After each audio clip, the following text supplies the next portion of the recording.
नमस्कार दोस्तों, मैं किंजल चौधरी स्वागत करता हूं आप सभी का पाथ फाइंडर पर। दोस्तों, आप मुझसे मेरे टेलीग्राम चैनल पर जुड़ सकते हैं, जहां पर लेक्चर के उपरांत आपको पीडीएफ अपडेट्स मिल जाएंगे और साथ ही साथ ये मेरी अनअकैडमी प्रोफाइल है, जहां पर यदि आप मुझे फॉलो करें तो मेरे द्वारा बनाई गई जितनी भी फ्री स्पेशल क्लासेस हैं उनकी नोटिफिकेशन आपको टाइम टू टाइम मिलती रहेंगी। तो दोस्तों, आज हम बहुत ही इंटरेस्टिंग टॉपिक देखने वाले हैं और वो है मून के वॉबल से सीवियर कोस्टल फ्लड्स होने वाले हैं 2030 में, ऐसा नासा कह रही है। एंड ये क्या होगा, क्या होता है मून वॉबल, कैसे फ्लडिंग होगी, तो आज हम इसी पर चर्चा करने वाले हैं। तो ये आर्टिकल आप देख सकते हैं, अलग अलग न्यूज आर्टिकल आए हुए हैं दुनिया भर में, अलग अलग अखबारों में। तो पूरे वर्ल्ड में हर जगह देखें तो इस आर्टिकल को काफी ज्यादा ट्रैक्शन मिला है, हर जगह ये आर्टिकल कवर किया जा रहा है। तो दोस्तों, आइए सबसे पहले जानते हैं एग्जैक्टली न्यूज में है क्या।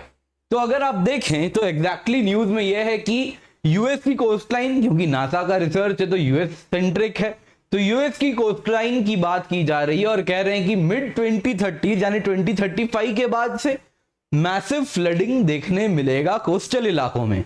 और सिर्फ यूएसए नहीं, ये ग्लोबल फिनोमिना होगा। मोस्ट कोस्टल सिटीज मिड 2030 के आसपास इनंडेशन फेस करेंगे और ये काफी रेगुलरली हाई टाइड्स के दौरान फ्लडिंग एक्सपीरियंस करेंगे। तो इसके पीछे कारण क्या है? तो कारण दोस्तों अगर आप देखें तो दो दिए जा रहे हैं। एक कारण अगर आप देखें दोस्तों तो वो क्या है? सी लेवल राइज। एक कारण है सी लेवल राइज की मिड 2030 तक सी लेवल बढ़ जाएगी। दूसरा है दोस्तों मून के ऑर्बिट में होने वाला एम्प्लीफाइड वॉबल। अब ये क्या टर्म है वॉबल? तो आइए सबसे पहले सिंपल टर्म तो समझ ले, सी लेवल राइज की बात हो रही है उसको समझ लेते। दोस्तों, आपको सब कुछ मालूम है, मैंने ऑलरेडी न जाने कितने वीडियोस में ये सब कवर किया है। तो क्या हो रहा है? पृथ्वी हो रही है गर्म, जिसको क्या कहते हैं? Global warming. जब पृथ्वी होगी गर्म तो पृथ्वी के ध्रुव पे जो आइस कैप्स हैं वो क्या होंगे? पिघलेंगे। पिघलेंगे तो मेल्ट वाटर समुद्र में ज्यादा ऐड हो जाएगा। तो ये आप देख रहे हैं ब्लू कलर से, मेल्ट वाटर ऐड होने लगेगा, समुद्र में एक्स्ट्रा पानी आने लगेगा, तो समुद्र का लेवल क्या होने लगेगा? बढ़ने लगेगा।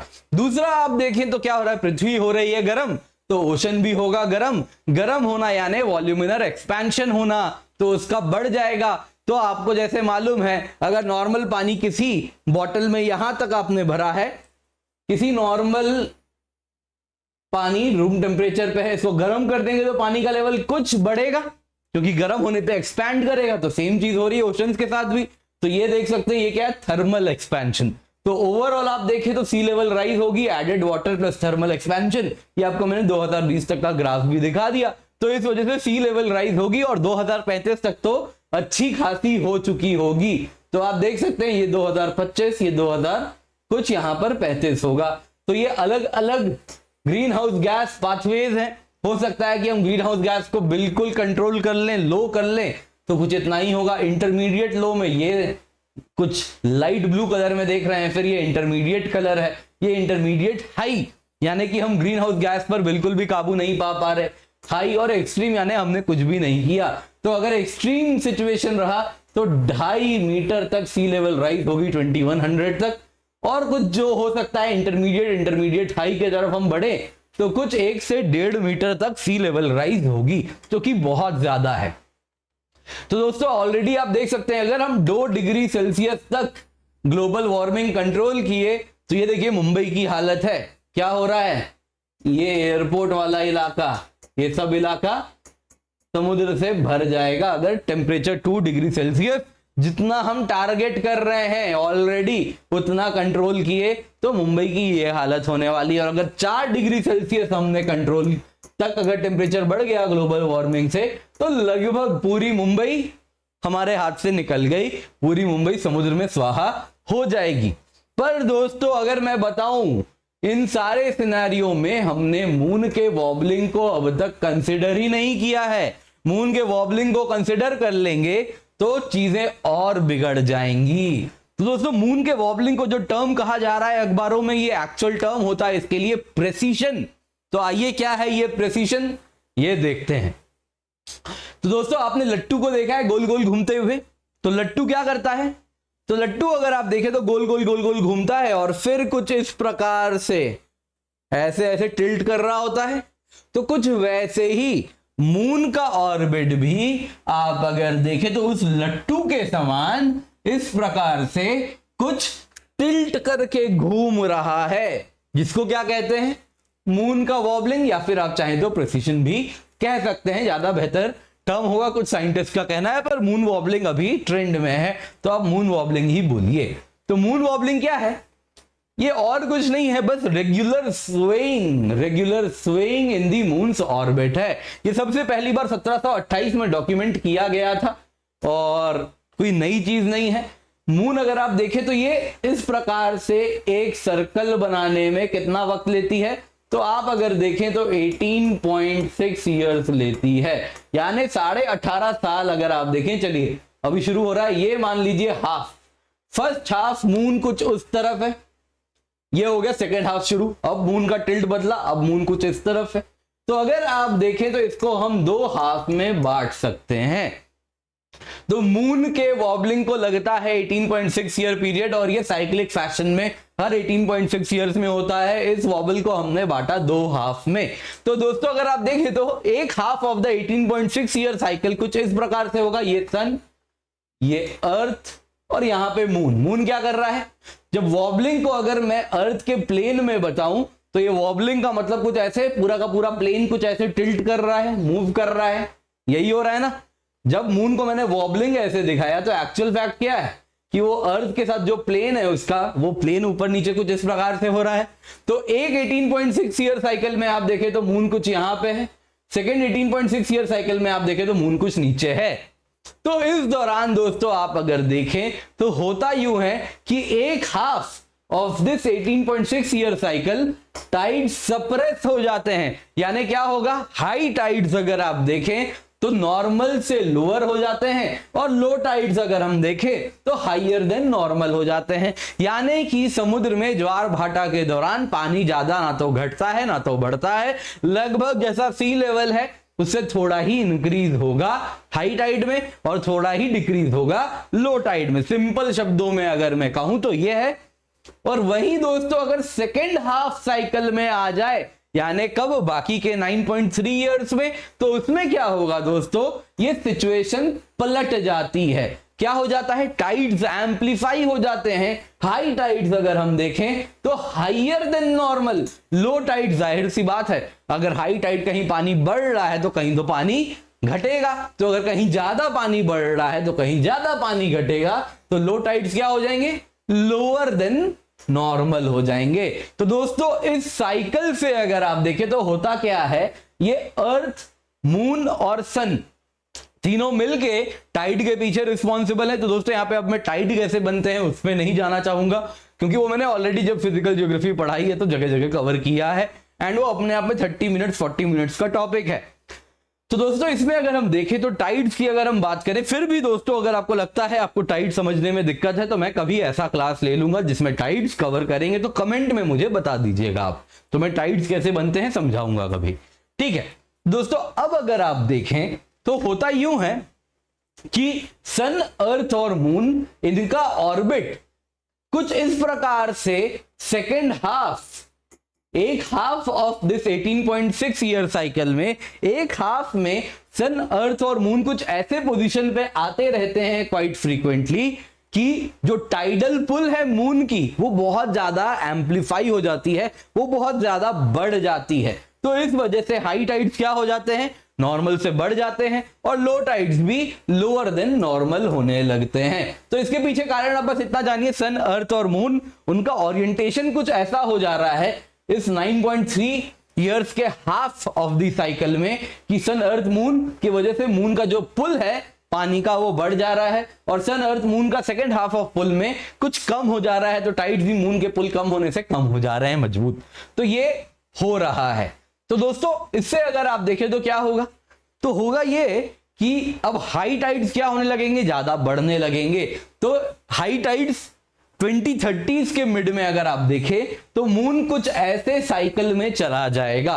दोस्तों इस वक्त भी मून कुछ ऐसे ही साइकिल में जा रहा है जिसमें एम्प्लीफिकेशन हो रही है, यानी नॉर्मल से ज्यादा हाई टाइड्स आ रहे हैं और लो टाइड्स भी नॉर्मल से ज्यादा लो हो रहे हैं। लेकिन पॉइंट क्या है ना, इस वक्त सी लेवल राइज उतना नहीं हुआ है, लेकिन मिड 2030s में जब ये साइकिल दोबारा होगी तो सी लेवल राइज भी हो चुकी होगी, और उसके साथ जब लूनर साइकिल में एक्सेसरबेटेड यानी ज्यादा हाइयर हाई टाइड आएगा तो क्या होने लगेगी, मैसिव कोस्टल फ्लडिंग होगी। तो दोस्तों वैसे ही आप देखें तो ये फ्लड्स अगर हम देखें तो होगा यूं कि कुछ सन अर्थ मून का पोजीशन इस प्रकार से बनेगा कि साल के कुछ उन दिनों, कुछ महीनों में, कुछ दिनों की क्लस्टर्स में टाइड्स आएंगे, यानी कि नॉर्मल से ज्यादा हाइयर हाई टाइड कुछ महीनों में कुछ दिन एक्सपीरियंस किया करेंगे, या तो रोज रोज आएंगे या फिर हर ऑल्टरनेट डे होने शुरू हो जाएंगे। तो क्या होगा कि ये जो कोस्टल फ्लडिंग है ये क्वाइट फ्रीक्वेंटली कोस्टल इलाकों में एक्सपीरियंस की जाएगी। तो दोस्तों यहां पे आपको एक चीज बताना चाहूंगा कि ऑलरेडी NOAA का कहना है कि यूएस में 600 इस प्रकार के कोस्टल फ्लड्स तो आते हैं 2019 में, लेकिन इनकी जो मात्रा है, इनकी जो संख्या है ये 4 गुना हो जाएगी मिड 2030s में, यानी काफी ज्यादा कोस्टल फ्लड्स दुनिया भर में देखने मिलेंगे और यूएस में तो मिलेंगे ही। तो दोस्तों यहां पे आपको एक बात बताना चाहूंगा कि जो हाई टाइड फ्लड्स होते हैं इनमें चैलेंज पानी का लेवल नहीं होता, जैसे कि हरिकेन में या फिर साइक्लोन जिसे हम कहते हैं, साइक्लोन के दौरान जैसा आप पाएंगे कि पानी की जो वॉल्यूम, जो पानी जो पुल हो रहा है, जो अमाउंट ऑफ वाटर है वो बहुत हाई होती है, लेकिन टाइडल फ्लड्स में अमाउंट जो सी लेवल राइज है, जो सी लेवल में जो बढ़ाव आया है कुछ लोकली, वो उतना ज्यादा नहीं है। तो हाई टाइड फ्लड्स अगर हम देखें तो उतना ज्यादा पानी नहीं ले जा रहा, लेकिन प्रॉब्लम क्या है, फ्रीक्वेंसी, काफी रेगुलरली हाई टाइड फ्लड्स आने लगेंगे। तो काफी कॉमनली कुछ इलाकों में जहां पानी उतनी नहीं बढ़ती थी, कुछ इस प्रकार से हाई टाइड लेवल जहां पे यहीं तक आता था, वहां पर आप देखेंगे तो अगर अचानक से 15 दिन ऐसा होने लग जाए कि ये इलाका पूरा का पूरा पानी में सबमर्ज रहने लगे, 15 का 15 दिन हाई टाइड फ्लड आएगा तो काफी ज्यादा पानी में डूबा रहेगा, तो क्या होने लगेगा दोस्तों, तो ये अर्बन इलाके हैं, हो सकता है ये किसी बिल्डिंग का बेसमेंट होगा जो कि पार्किंग के लिए यूज की जा रही है, जो कि फ्लड हो जाएगी, हो सकता है किसी वेयरहाउस का ये हाल होगा, हो सकता है किसी लो लाइंग एरिया जहां पे अर्बन पॉपुलेशन रहती है उसका ये हाल होगा। तो दोस्तों अर्बन क्लस्टर, अर्बन इकोनॉमी में बहुत ज्यादा इंपैक्ट होगा, और उसके पीछे कारण क्या है, ये वैल्यू ऑफ वाटर नहीं, वॉल्यूम ऑफ वाटर नहीं है कि बहुत ज्यादा पानी खिंचा आ रहा है, नहीं, क्वाइट रेगुलरली जब कोई इलाका फ्लड फेस करेगा, थोड़े ही मॉडरेट इंटेंसिटी का भी, तो भी ये दिक्कत होगी। वैसे ही दोस्तों बाकी तो ये लिस्ट कोई एग्जॉस्टिव लिस्ट मैंने बनाया नहीं, आप चाहे बनाए, जा बनाया, सोच के और पॉइंट्स बना सकते हैं। तो जो एग्रीकल्चर हो रहा है उसमें प्रॉब्लम होगी, समुद्र की पानी आने लगेगा, सॉइल सैलिनाइजेशन होने लगेगा। वैसे ही आप देखें तो ग्राउंड वाटर वाले इलाके में भी ग्राउंड वाटर भी सैलिनाइजेशन एक्सपीरियंस करेगा, क्योंकि सॉल्ट वाटर इंट्रूजन होता है। ऑलरेडी मैंने एक वीडियो में समझाया है कैसे सॉल्ट वाटर इंट्रूजन होता है। फिर आप देखें तो कोस्टल इरोजन होगा, फिर आप देखें तो एनवायरमेंटल डिस्ट्रक्शन भी होगा with respect to corals, mangrove, sea grass. और दोस्तों आप सोचिए हमारे यहाँ तो मॉनसून है, तो मॉनसून के महीने में अगर ये हाई टाइड वाला फ्लड हो जाए तो हमारा जो जितना भी नाला है, जैसा आपने देखा है मुंबई में जो ड्रेन्स हैं हमारे, है ना, स्टॉर्म वाटर ड्रेन्स जितने भी हैं, वो सब कहाँ जाते हैं, समुद्र में जाते हैं। तो समुद्र क्या करता है, बैक मारना शुरू कर देता है, तो पानी भी बाहर नहीं निकलता है, तो और भी ज्यादा इस मॉनसून वाले इलाके में फ्लडिंग एम्पलीफाई हो सकती है अगर वो उसी फेज में फंस गया। तो दोस्तों आपको बता देता हूं ऑलरेडी हम इसी फेज में है, लेकिन हाई वाले amplified phase of the cycle में है। लेकिन दिक्कत क्या है, बेनिफिट की बात क्या है कि अब तक सी लेवल राइज उतनी नहीं हुई है। मिड 2030s में जब ये फेज दोबारा आएगा तब सी लेवल राइज भी बहुत होगी, तो उसमें और भी ज्यादा नमक में मिर्च लगाने का काम ये करने वाला है। तो दोस्तों आई होप आपको आज की क्लास पसंद आई हो, तो जब भी अनअकैडमी आए यूज दी कोड KC10, क्योंकि इससे आपको सिर्फ 10% ऑफ नहीं मिलेगी, इससे आपको मेरे द्वारा मिलेगी best mentorship, direct hand holding, best notes, और जो गाइडेंस है वो सारे subjects of GS, SA and geography optional को कवर करती है। इसके सिवा दोस्तों आपको बता दूं अनअकैडमी में इंडिया के बेस्ट एजुकेटर्स हमारे साथ जुड़े हुए हैं, जैसा आप स्क्रीन पर देख सकते हैं। तो इनके बनाए गए द्वारा सारे कोर्सेज आपको मिलते हैं अगर आप अनअकैडमी सब्सक्रिप्शन लेते हैं। किताब सीरीज हम लॉन्च की है जिसमें वैल्यू एडिशन कोर्स किया जा रहा है कवर, जिसमें दो बुक्स हर हफ्ते कवर किए जाएंगे। एंड दोस्तों आप और देखें तो आपको हम जीएस ऑप्शनल में भी टेस्ट सीरीज प्रोवाइड कर रहे हैं फ्री ऑफ कॉस्ट। एंड एक साल की जीएस ऑप्शनल की कॉस्ट है 57,500 रुपीज और आइकनिक जीएस प्लस ऑप्शनल की कॉस्ट है 76,500 rupees. And test series for optional preparation जो आपको फ्री मिल रही है उसमें 21 टेस्ट हैं, 16 सेक्शनल टेस्ट हैं एंड 5 फुल लेंथ टेस्ट हैं। इसके सिवा दोस्तों अनअकैडमी प्रॉमिस भी है जिसके तहत आपको एक साल की सब्सक्रिप्शन मींस 2022 तक मिल रही है, 2 साल की सब्सक्रिप्शन मींस 2023 तक मिल रही है। इसके सिवा दोस्तों आपको बता देता हूं मैं यहाँ पे हर 2 साल के सब्सक्रिप्शन के साथ अनअकैडमी प्रॉमिस है, जिसका मतलब हुआ कि यदि आपका 2 साल में एग्जाम क्लियर नहीं होता है तो आपको 1 साल का एक्सटेंशन मिलेगा।